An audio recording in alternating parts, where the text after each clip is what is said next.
What's happening, people? Um, Welcome to our first live of the new Slack group. How you guys liking everything? Make sure when you put your chat down below, it's to all panelists and attendees, so everybody sees whatever you're saying.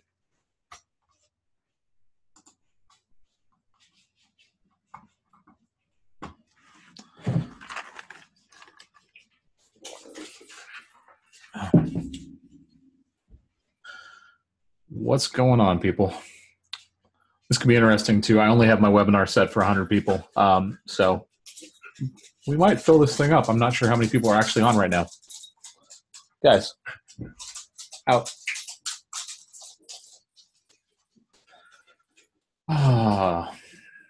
Watching our friend's dog right now, so my dog thinks it's playtime all the time.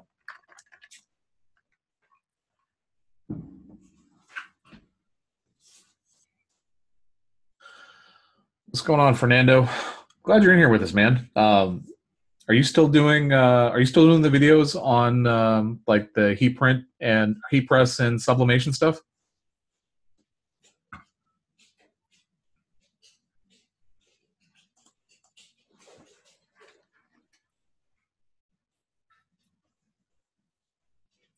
Yeah, that's the truth, Carl, for sure.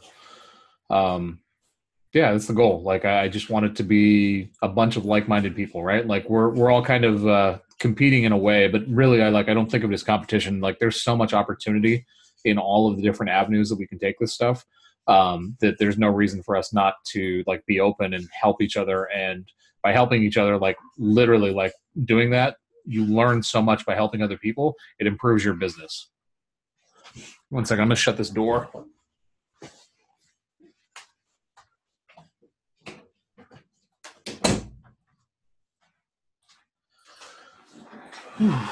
Nice. I'll share it in here when you drop it, Fernando. Are you doing it on Facebook only, or are you doing YouTube also?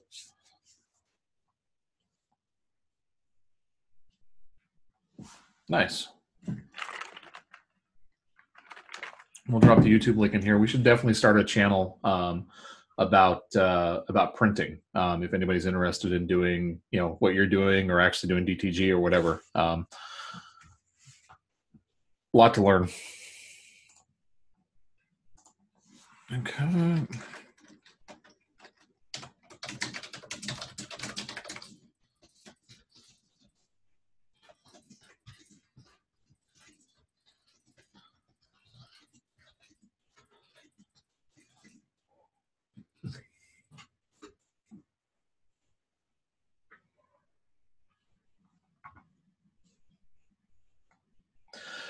Yeah, guys, if your responses are not set to all panelists and attendees, there's a drop down in the chat menu. If it's just set to all panelists, then everybody else can't see your replies.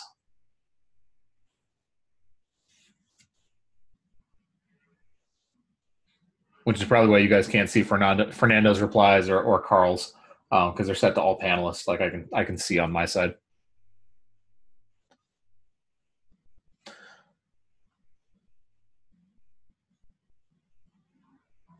Sweet. All right. Okay. So I noticed in our hiring designers channel, there's been a lot of talk. Not surprising. I feel like, in fact, hold on, let me start recording. I know I did already. Cool. There's a lot of talk about best practice in terms of hiring a designer, in terms of when you should hire a designer, like just lots of questions I think that are pretty common when you're starting out. And so I thought I would just hop on really quickly, A, to talk about the way that I think about it, but B, also to take some questions from you guys, because I think this will be valuable for everybody else. In terms of, and this is why I want to have some audience participation, like in terms of hiring a designer, where are you guys looking? What sites are you guys using?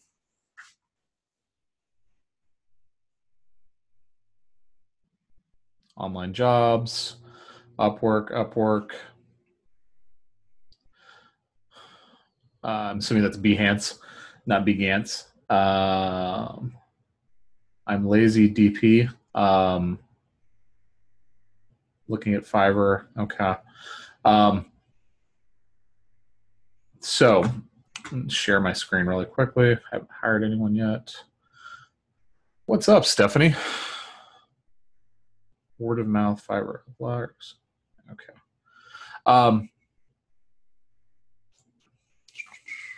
Instagram hashtag Illustrator. That's a good tip. I haven't used that one. That's a good tip. There's a lot of really talented illustrators. So you can follow hashtags on Instagram now. You have the ability to like follow whatever hashtag you want. So I do that. I actually use Illustrator and I use a couple other ones just because I like looking at like the other types of artwork out there and seeing if there's any inspiration that we can actually use. So I'm going to share my screen. All right, so these seem to be the majority of what everybody's talking about. What I haven't heard anybody talk about is FreeUp yet. I haven't actually used it myself just because we have a team in place already. But I feel like the way I feel about things in terms of, you know, again, there's a lot more people that are looking for these designers or looking for illustrators or whatever, right? So if you're going to the same location that everybody else is, the chances of you finding somebody that's really talented, which is what the goal should be, right? Like you shouldn't be looking for the person that's the cheapest. You should be looking for the person that can produce the best work within reason. You don't want to pay $50 for a design for all of your designs, but you should definitely look to spend a little bit more money now. Like merch is a lot more competitive. One of the biggest mistakes I see is people are like, well, I want to pay $1 a design. And it doesn't do you any good to pay $1 a design if the design sucks and it's never going to sell. So FreeUp is something I think that I am going to be looking at a little bit more closely as we go to outsource some more of our design work. Right now I have a couple of illustrators I work with, and then my wife does most of the designing. I'll do a little bit of designing on occasion, but we want to actually be able to outsource most of our merch business. And so I'm going to start looking on FreeUp. Actually, I'm willing to spend a little bit more for a quality designer simply because I don't want to have as much back and forth. I don't want to have to go like tell them exactly what they want to do. Like I want to be able to hire somebody that actually does the work that they say they can do. And I think that's part of the hiring process that's really, really important. So it's not just finding the candidates, right? But also testing them and making sure that they can do what they say they're going to do. So I like the idea behind FreeUp simply because they do a lot of verification. They do a lot of like testing to make sure that you can actually do what you say you're going to do. Pop the chat up over here. Hold on. Cool. All right. But this one right here, Online Jobs, by far is the place that I found the most talent. Again, it goes back to that whole theory, right? Like I'm pretty contrarian in general when it comes to business. And if everybody is going to Upwork and everybody is going to Fiverr because it doesn't cost anything to look for people, I'm going to go to the place where I have to spend a little bit of money to find that person simply because it's a pool of candidates that don't have as much competition for those spots. I also seem to find more talent here than I did ever on Upwork or Online Jobs. Like I've had the most success on Online Jobs. It does cost money to sign up. There's a couple of different pricing levels. I'm not sure what the pricing is because I'm not paying for it right now. We have a team in place. But what I would say and what I would suggest is if you are looking for somebody to bring on your team, like it's your first designer or whatever, ask around in that hiring designers channel and see who else is looking for somebody. Because what you can do is you can split up an Online Jobs account, and both of you or three of you guys, because I think it's the minimum level is 3 ads a month. You guys can split up the account, don't pay the full amount or whatever, and still be able to run your ad. And then from your ad, respond to everybody. Does that make sense?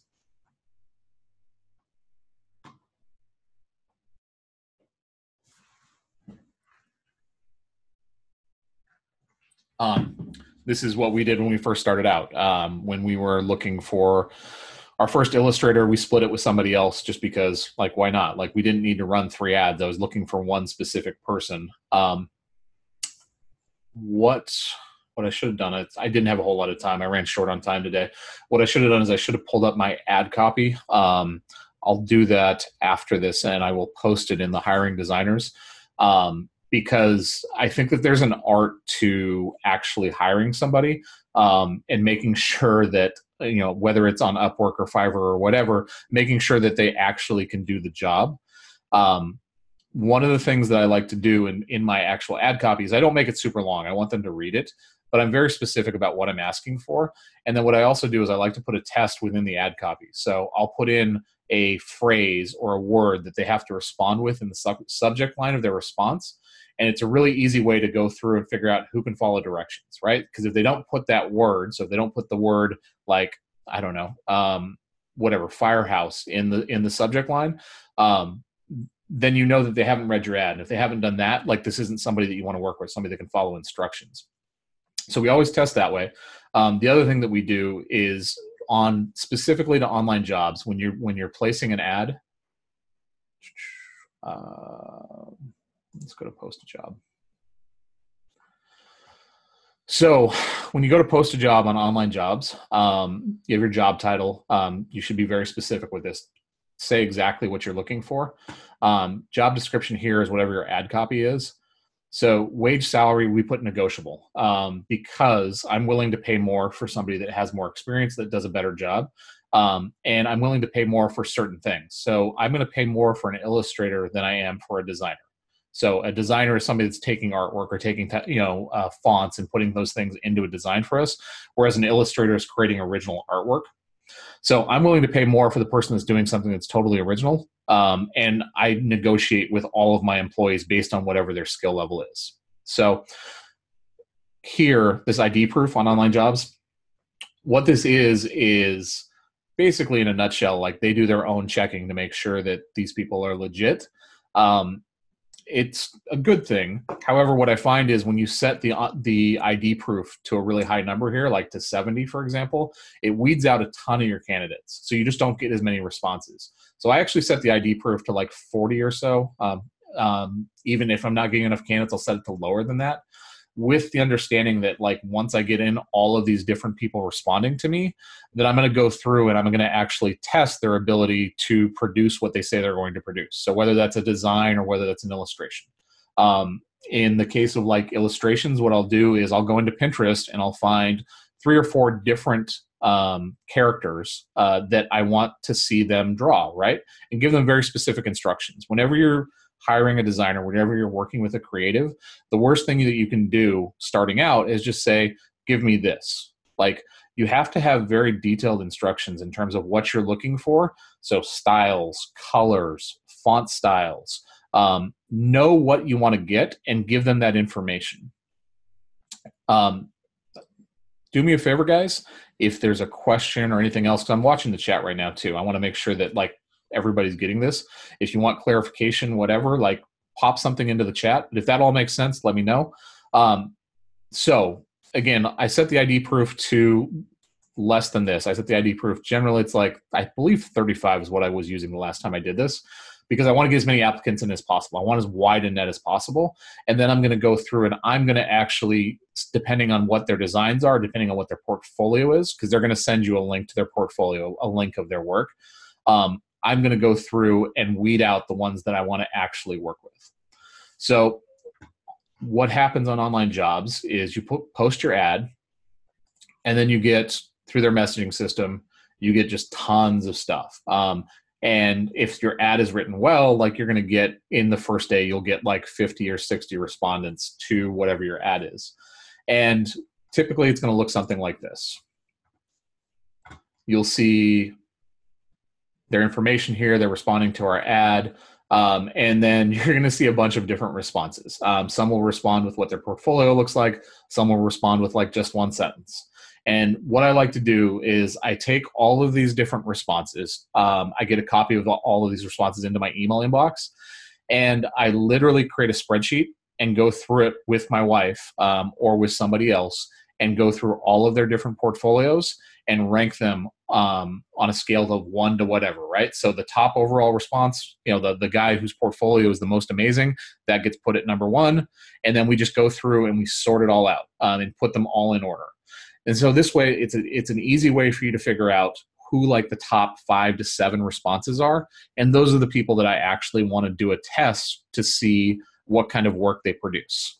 So we have a spreadsheet with like 30 different candidates, and you'll find that like sometimes it becomes hard. It becomes difficult to make a decision between like number 4, number 5, number 5, number 6. But it's a really good practice for you to go through because it'll kind of help solidify your thoughts about what their designs are, and also like the quality of the portfolio, the quality of the response, everything else. And once I identify those like top 5 to 7 people that I'm working with, and you guys can use this exact same system on Fiverr, Upwork, or whatever, right? Like the mechanics are a little bit different in terms of like placing your ad or having, or, trying to work with somebody, but you should definitely think about testing multiple people before hiring a designer. Like don't just hire the first one that comes up. Once you've picked out those top 5 to 7 people that you want to work with, like set up a test. So in my case, what I do is if it's an illustration, I give them 3 different characters to draw, along with very specific details about what they should be doing. Sweet. Yeah, that's the same price it was before, Gene. Personally, I don't think the 10 job post is really necessary unless you're going to be splitting it up with a bunch of people, in which case that's great. It drops the cost a lot. So Gene dropped into chat right now for those of you that are watching later.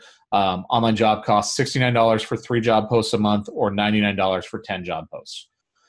Like I said, personally, I don't think you need the 10 job posts, but if you're splitting it up with a bunch of people, I guess it's going to save you some money. It's about $10 a person if you split it with 10 people.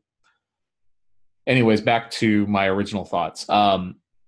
If it's an illustrator, I'm going to give them 3 different characters to design or 3 different pieces that I want them to draw for, along with instructions in terms of the way that I want it to look, examples of how I want it to look. So I'll use Pinterest and just pin like 3 or 4 different examples to a board and share it with them. If it's a design, what I want to do is I want to give them specific fonts. So I will actually give them the font file, specific colors I want it to be, instructions in terms of like what colors I want to see them use.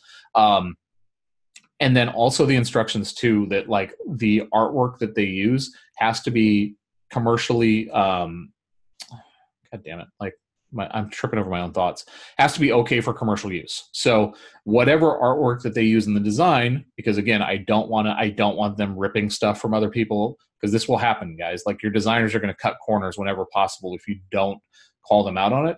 Like I tell them to give me a link to where they got the design, so I can double check whatever artwork that they use in it. I give them the font because I know the font is already okay to use for commercial use. Plus I want to see what they do. And then I give them same thing, give them examples in terms of like what I'm looking for.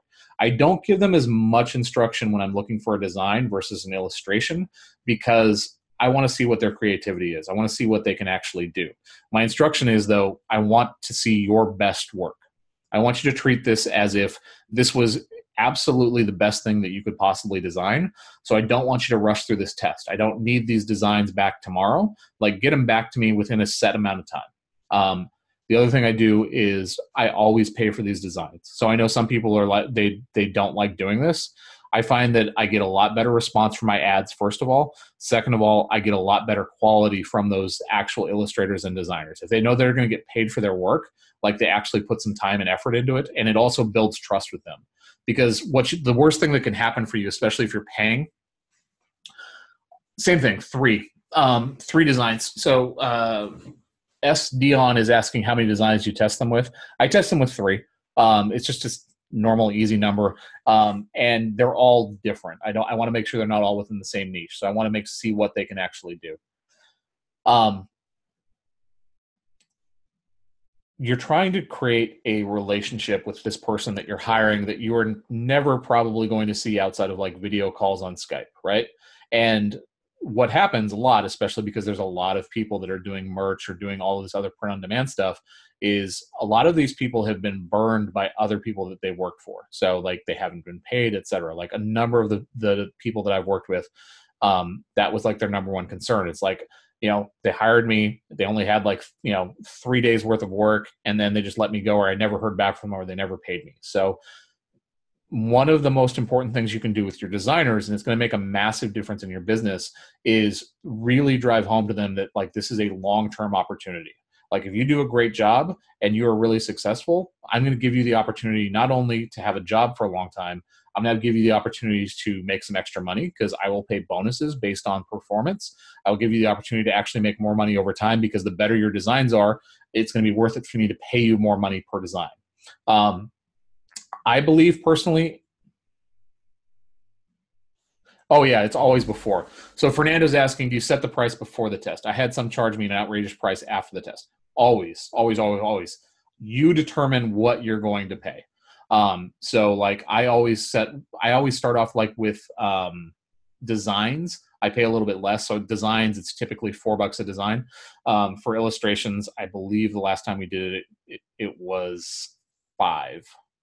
It's been a while. Yeah, I believe it was 5. If they don't like it, that's fine, whatever. They're welcome to go someplace else. But like I always set the price before. I never depend on them to come up with a price.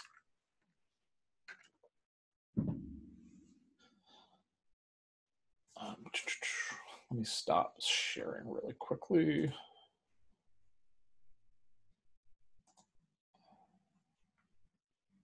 Okay. So with that in mind, like I said, one of the key parts to building out a team is actually being able to have a relationship with these people, and having them work with you for a long period of time. What it's going to do at the end of the day is it's going to shorten the amount of time that you have to spend manage them, shorten the amount of time that you have to like give them direction. Because the longer that they work with you, the more they're going to understand the particular styles you're looking for, the particular things that you're looking for. But it's a process. I think a lot of people, when they start hiring a designer, they think that it's just, I'm going to hire this person, he's going to solve all my problems. And what you find is the more success that you have in anything, business, whatever, the more problems that you don't anticipate come up, right? Like you solve one problem, but it opens up another set of problems. So when you hire that designer, like you solve the problem of you having to do designs. Hopefully you solve the problem of having somebody that can design better than you can. However, now you have the problem that you actually have to manage somebody. Like you have to be able to give them work. You have to be able to give them structure. You have to be able to not only give them structure, but you also have to be able to make sure you hold them accountable. Pay them on time. Like these are employees. Like it's all the problems of like that, you know, if you've ever had to manage people, you're going to deal with the exact same problem. And unfortunately, you're going to deal with it with somebody that's overseas that you don't see every single day. So think about putting in place systems that will help you out. So, you know, expectations, they're going to give you X amount of designs per day. Time worked, right? Like they should be on at a particular time. So, and again, this all depends on your schedule, depends on what you're willing to work with. But I had set hours that I wanted them to work. We had a set number of designs that they had to hit that minimum. We actually pay our people salary. We don't pay them per design. James, I'll answer that in 1 second. So we pay them salary, don't pay them per set design. And the reason being, like, I never want them to feel like that they can end around the system and push out a bunch of shitty designs and get paid a bunch of money, extra money, versus putting out quality work. So there's always the expectation, though, that like they're going to turn out. In the case of our illustrators, it was like we wanted 3 to 5 line drawings a day. I actually ran a system where I had one illustrator that did line drawings for us. I had another guy that did the coloring. So it was 3 to 5 line drawings a day, and then the colorer would color in those along that same time. For designs, there is no reason that somebody who is doing basically mostly typography designs, or like artwork with some typography on it, can't do 8 to 10 designs a day. If it is more complicated, or you want something very, very specific and you need them to do some really like customized stuff, you set the expectation in terms of like when you want to have that stuff back. The more that you provide those expectations, the more that you provide like actual concrete systems for them to work in, you'll find the easier it makes you in terms of managing them, and also in being able to track like how profitable it is for you over time to have this person work for you. Like keep track of the numbers. How much are they turning out every single month? How many of those designs are selling? Like of those designs that are selling, like which ones are theirs? And it lets you figure out the math really quickly. Like if this person is somebody that's like an asset, like not to mention the fact, like hopefully you're getting a lot more sales because it's increasing the amount of designs you're getting out. So James is asking, do you make an agreement for design rights? So I, in the actual ad copy, we include that all designs produced for us, we own all rights. We provide both a folder with fonts that we want them to use, because we've spent a lot of money on fonts. We also provide them with a lot of like artwork. So we have a free pick subscription, but we've also got like, I have a Dropbox that's got, I don't know, gigabytes upon gigabytes worth of different types of artwork that we've paid for from Creative Market, you name it, right? Stuff that's all like has commercial, that's fine for commercial use. So we also give them access to that. So yes, in terms of like, do we have an agreement in place? I don't have them sign anything specific because it's impossible to enforce.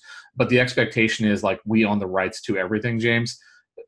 I don't see it being a problem where they're going to come after you for the artwork or anything like that.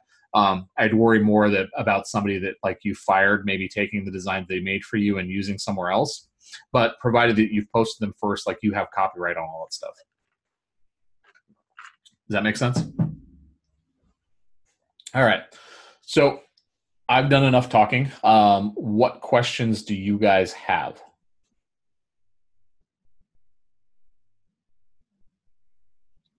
Amos, I mean, it depends on the illustrations, man. Like, so 175 for 12 advanced illustrations. So that's what? It's a little bit more than $10 an illustration. It's not a bad price, but I mean, it depends on the quality. Like, it's that's the thing with design, right? Like, it's artwork. So, you know, there's the science behind figuring out like, okay, people are looking for this thing. They're using these keywords, everything else. But the art is actually designing something that will meet those needs that people will want to buy. So that's the art and the science that makes this kind of difficult to replicate sometimes if you don't have some experience. That's a depends question. It's hard for me to say. Like, that could be a great price if it's an amazing illustrator, or that could be an absolute horrible price if they're like very basic illustrations. So we started our people off at, again, comes down to talent, right? So they're going to have their expectations. You always want to negotiate with these people, not lowball them, but definitely negotiate. Like they'll have figures that they're going to come at you with. We started these two guys that we worked with last time at $350 a month, with the expectation 6 months down the road that we would do a salary review if they met the KPIs. So in terms of like the goals that we had for them, they would get a bump. So they would go from 350 to 400. And then we also pay the 13-month. So if you're working with Filipinos, something to know is in terms of salary, they get their normal 12 months worth of salary, but they also expect to be paid normally, expect to be paid in December, a salary that's called the 13th month, which is essentially, it's the average of however many months they worked times their salary. So if they worked for 12 months for you, they would get another full salary as a bonus. It's not really a bonus in their system. It's just additional part of their pay in December. You're talking about Adam Gabala, Amos? Okay, yeah. Adam's really good. So I would say that's probably a decent price. Provided that your research is good, like providing you're giving them direction in terms of what you want, they're not just random illustrations. Yeah, that's a good price. In terms of the artwork provided, do you have a way to track if they're using them to make designs for other people? Has that ever happened? So what I try to do, my philosophy on that, because you're not going to be able to control that. My philosophy on that is give them enough work, hold them accountable. Like this is, again, back to the system thing, right? Hold them accountable. Make sure that they're doing enough work for you that they don't have the opportunity that they can work for somebody else and moonlight on the side. It becomes very noticeable when that happens, because if their nature is such that they're going to cheat on you, basically, right? To go to work for somebody else, you'll notice that their work either A, dramatically declines, or B, like they stop producing as much stuff. That happened to us with an illustrator last year at the beginning of the year. Really talented. She did really good work. But we noticed like after about 2 months, when she'd asked for a pay raise, that suddenly like she stopped producing things as quickly, and the stuff she was producing required a lot more revisions. It just wasn't as good. It was pretty obvious. And then when I fired her, she was like, okay, no problem. Yeah, it will happen. Like you have to expect that people will try and take advantage of you if you give them the opportunity to. But also at the same time too, like I'm not trying to be cynical or be negative. Like you want to build a relationship with the people that you're working with that is such that like they respect you, they like you, they want to work with you. So like my Filipino designers, like whenever they have a problem, so, and like some people will talk about how like they're lazy and they just call in or whatever. That's generally not the case. I find that they work really hard. But if they have a problem or they're sick or there's something wrong with their family or they lost power or whatever, they'll tell you. Like I always give them those days off. I don't care. If they're doing a great job for me, like I'll randomly bonus them. Like I'll just give them $25 out of the blue. Like a little bit of money goes a super long way with these guys. And when you do that and you pay them on time consistently, they never have a problem. If they have an issue and they come to you and they say, hey, is there any way I can get an advance on my salary? Like I always do it because they might burn me. And if they do, whatever, it's a cheap amount of money to learn that like this person wasn't trustworthy. But if they don't burn me, like you get that loyalty from them, they're going to go to work for you and they're going to work extra hard. I'm going through the questions right now, guys. I'll get to all of it.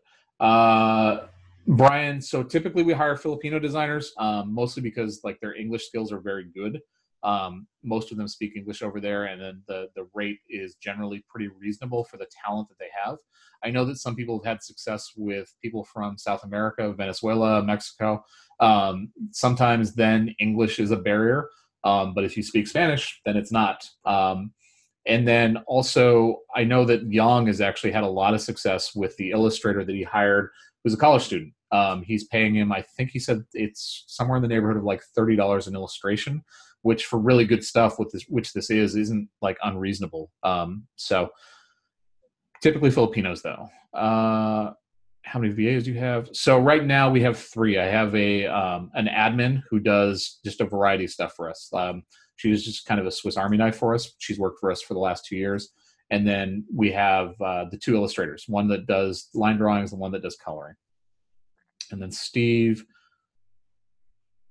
So 8 to 10 designs per day, number of hours. For me personally, like I want them to come to work while I'm actually up and awake in case there's any kind of like, in case I need anything. So typically like I require them to start by 4 p.m. And end at midnight.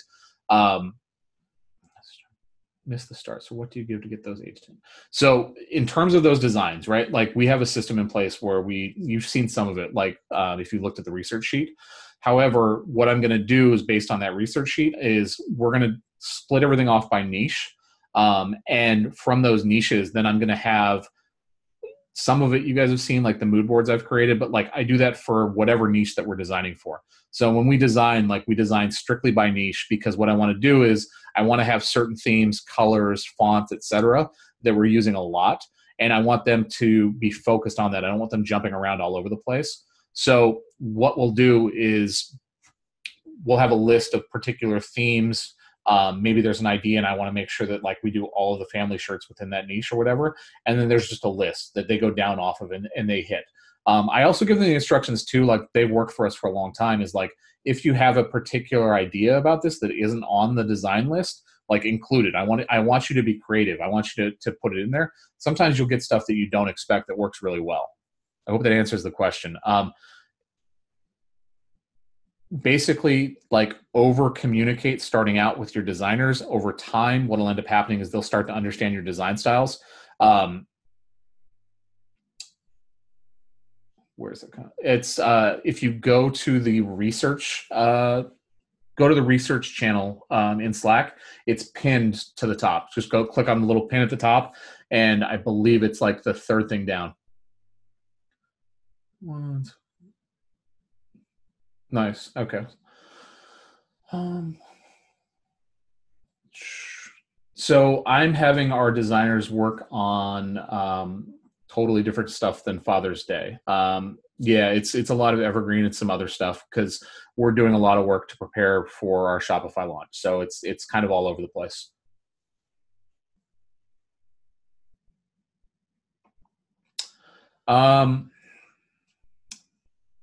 You're not supposed to, Chris. So Chris is asking, can you outsource the uploading process without compromising your merch account? So this isn't exactly hiring designers talk, but I'll answer it. You're not supposed to. So from like one of the top people at Merch, nobody outside of yourself is supposed to have the account password. I know people that do it, and have had no problems with it. That doesn't mean down the road that it might not be a problem for you. I'm not going to say one way or the other. Like, you have to evaluate your own risk. But you're not supposed to let other people have access to your account. We do everything in Google Sheets, Fernando. That like there's definitely like Trello has merits. We also do Slack. So I have a Slack that is just for our employees that we use to communicate, keep track of chat, everything else. It's a pretty versatile tool. So like if you need to set reminders, you can set reminders for yourself. You can share files back and forth very quickly. So I love Slack for that stuff. It's a great productivity tool. But we generally use Google Sheets just because it's easy to be able to share everything, and then you can edit it live at the same time and both people see it. It doesn't need to be shared back and forth.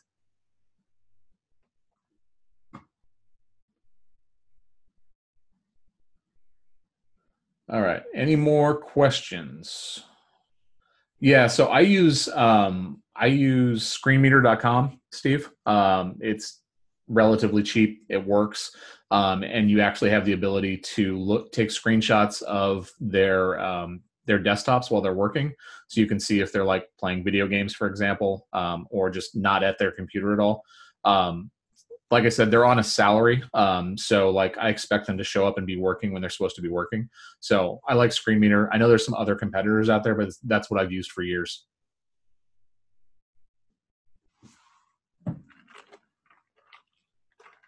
Yep.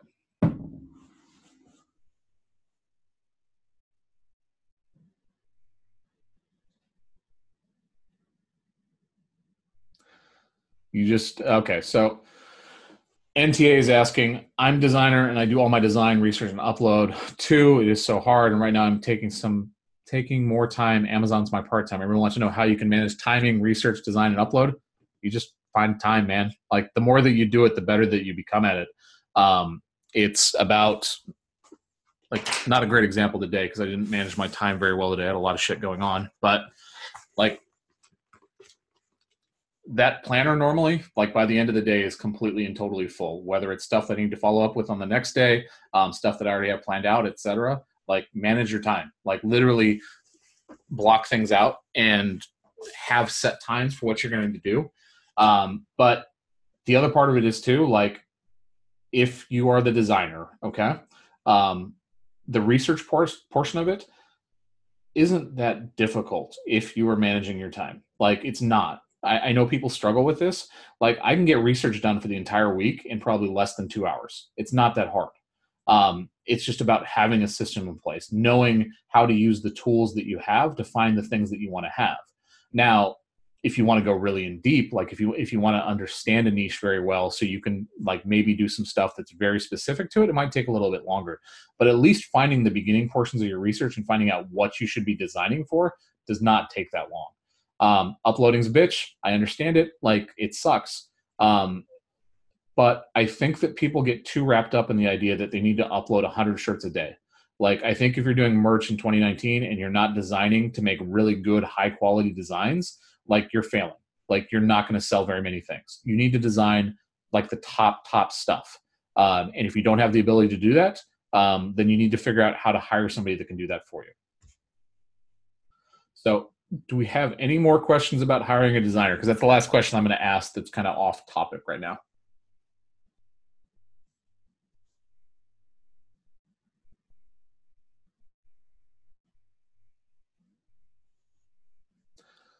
We good? Sweet. Okay. Again, we have a hiring designers channel, guys. Literally, like, what we're trying to do is we're trying to divide things up as much as possible. So if you're looking for a relevant answer, you kind of know like what channel to go into to look for it. If you have more questions about hiring a designer, like, drop it in there. Like, there are other people that are working on these exact same problems. And if you have any feedback, like any questions, etc., right? Like, put it in those channels, put it in the specific channels, because we're all kind of keeping an eye on it. Like, we'll pay attention to it. If I feel like my feedback is necessary, I'll drop in there. But you guys should be collaborating too. Like the magic of this community, the magic of Slack is unlike Facebook, like where there's 21,000 people here, like it's a much smaller community here. And you guys are all kind of aligned with the same interest, which is like to get better at this, to really succeed. The more that you share, the more that you help people out, I guarantee you the more that you're going to learn, the more that you're going to have success.